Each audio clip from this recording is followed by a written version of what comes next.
Dindi Nyoro, who was blasted at Kasarani simply because he said he had done something. He asked for some support for a school he was doing. If you look at everybody who was Uhuru's friend is no longer a friend. Even forget the campaigns. The people who supported him for the 2022 campaigns, including Sabina Chege, Kanini Kega, are no longer with him.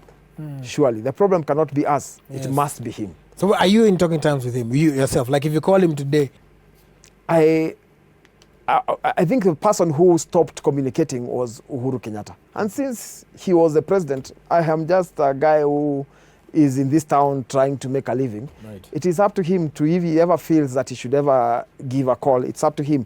I unlike Kimani Ichung'wah, have not blocked him. Right. If he called, I will pick up his call. But I am not desperate for his call. The only thing that I will never do, and it is what I told him at the time when he called, is kneel down before a fellow man. I don't need Uhuru Kenyatta.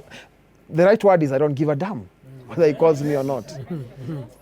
He's a kind of a guy who I thought when we supported him had a vision for. I mean, at one time he was telling me how much would it take to turn the life of a Kenyan in the rural area. Right. He had the right dreams, the right projection. We would be talking about his legacy today, but he chose the other way. He chose the other way of fighting everyone around him for absolutely no reason. Like, for instance, why would he fight Dennis Itumbi? I mean, right. I don't have his wealth. I don't have his position. I don't have his kind of names and plaques he has across the country. I am a small person in the view of what he's managed to build for himself and what has been built for him.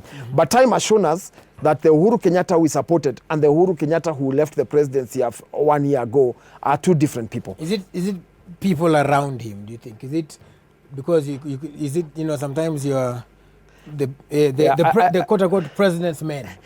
I actually have felt that from the time I started understanding politics. I've always had that, when you want to excuse the president, we say the president is not bad, it's the people ni watu wake wako hapo. So I wouldn't blame anyone around him. It is directly on his feet. Okay. A president is a president because he is able to make decisions and he is able to chart a path for everyone and for the country.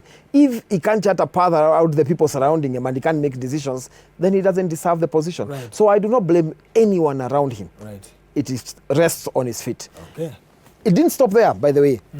So he does that. Then 2019, on my birthday, I learned I've been fired. I was actually having dinner. I learned I've been fired, which is okay because I expected it.